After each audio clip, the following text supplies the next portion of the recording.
Good afternoon, Juma Mubarak, and welcome to Salam Media. My name is Salailo Makwediri, and today we have a remarkable guest joining us, Abeer Barakat. She's a Palestinian lecturer of English at the University College of Applied Sciences in Gaza. Um, Abeer finds herself in the midst of the ongoing aggression um, on Palestine by Israeli forces. She has recently experienced the latest bombings of the Al Shifa hospital by Israeli forces, and she's currently navigating, that crisis in Palestine with her family. They've been on a move, seeking refuge and shelter wherever they can. And today we have the opportunity to hear from her first-hand account and her shedding light on the realities faced by the people of Gaza during this tumultuous time. Um, so I know we have on the line currently. Assalamu alaikum and Juma Mubarak Abeer. How are you? وعليكم السلام ورحمة الله وبركاته جماعة مباركة. Alhamdulillah, I'm fine so far. Jaza- Jazakallah so much for giving us your time during these difficult times. We know it's not easy. We are reading about what's currently happening in Gaza and the rest of Palestine, and that's why we wanted to give you this platform just to shed light to the rest of the world and to South Africans about what the people in Gaza are going through, and not just the articles and the things that we read online, but actual Mm. human beings. So maybe if you can just start by, just sharing with us where you are right now and what situation are you in? Thank you so much for giving me this platform so that people would hear the voices of the Palestinians. Actually, I'm currently in the northern part of Gaza. We didn't evacuate, and I'm somewhere close to the Shifa hospital. I have witnessed the bombardment, or at least the voices of the bombardment that the Shifa hospital has experienced tonight, and the whole neighborhood. It's not only the Shifa hospital, but the whole surroundings of the Shifa hospital have been under attack by white phosphorus, by different types of bombs, and new ones, as we have seen on the today. Especially that we have seen pictures of the press members who have been injured by a new type of rocket. I think it's X-16 or something. I'm not sure about the name, but it doesn't have an explosive head, and it immediately amputates whatever it finds in its way.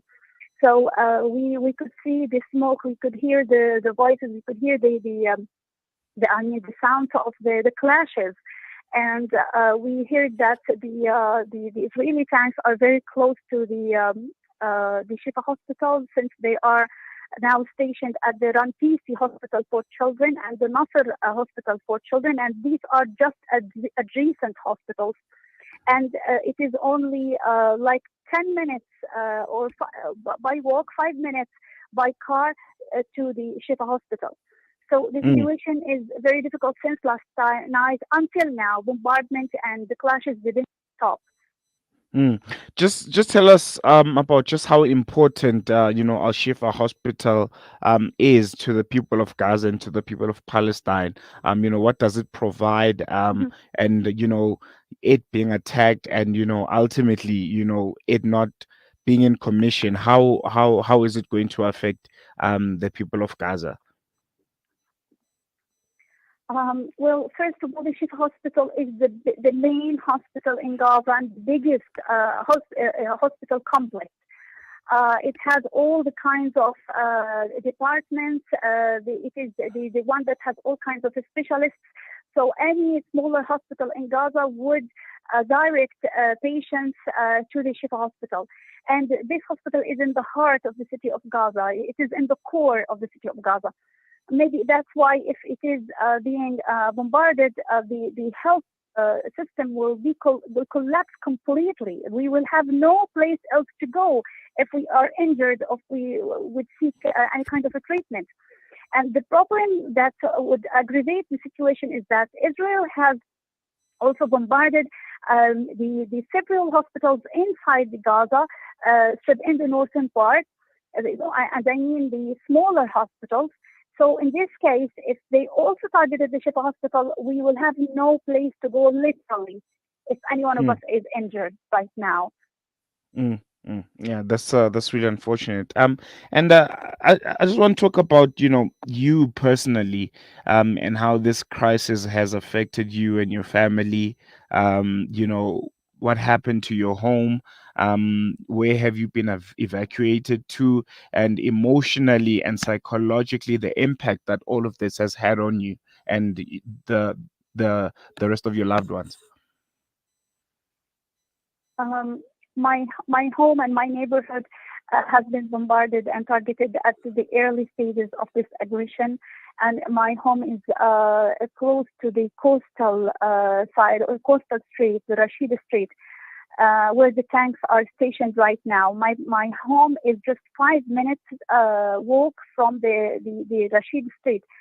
So we experienced a very difficult night, and we miraculously survived a heavy night. I think it was on Monday or Tuesday, the first week of the aggression. So my house was partially demolished, and the whole area has been, unsafe for us to stay and unviable. So we evacuated and we stayed with other people, and of course, more people evacuated with us. It was really difficult for us to leave our belongings, to leave our home, but we carried on with us the basic needs. Now, after that, we evacuated around 3 times. And if we evacuate today, it will be the fourth. God forbid, inshallah. So psychologically, of course, I'm exhausted. And I'm devastated. I feel helpless most of the time. But many times we feel that we need to grip ourselves. We need to hang on, to steadfast, because there is no time for you to feel sad. We lost a lot of our friends and family members, but we are in a state of a shock, and you cannot just, throw yourself to sadness right now. We need to think what's next. How can we survive? And Mm, now, with this threat of the surround the neighborhoods around the Shifa hospital, we need to think today, what can we do? Until now, we don't know what to do. We are still waiting. We hope that land invasion won't reach the neighborhood we are staying in, and we keep our hopes in Allah subhanahu wa ta'ala very high, and we depend on Him. But believe me, it's really very scary to stay, because bombardment at night escalates. It's mm, literally an earthquake or several earthquakes, because these kinds of bombs they are using, they shake the ground beneath you. mm. Yeah, I'm sure it must be really traumatizing. Um, how has the international community's response or lack thereof impacted the situation on the ground in Gaza? Do you feel like the world could do more in helping aid the situation? And because right now we're seeing that nothing is being done. A lot is just slogans. How has that affected you? The international community's response or lack thereof. We feel that the world has failed us. This is what we feel. And the Red Cross, the Human Rights Watch, the UNRWA, all of these human rights organizations that used to claim that they stand for humanity, all of them have failed us. Of course, the Arab countries, the surrounding Arab countries like Jordan, it could do more. Egypt, it could do more. They are supposed to be big Arab countries. They have done nothing. What they are doing right now is just having a summit here and there, having a meeting with Blinken or the Mossad or whatever here and there, and another meeting in Qatar.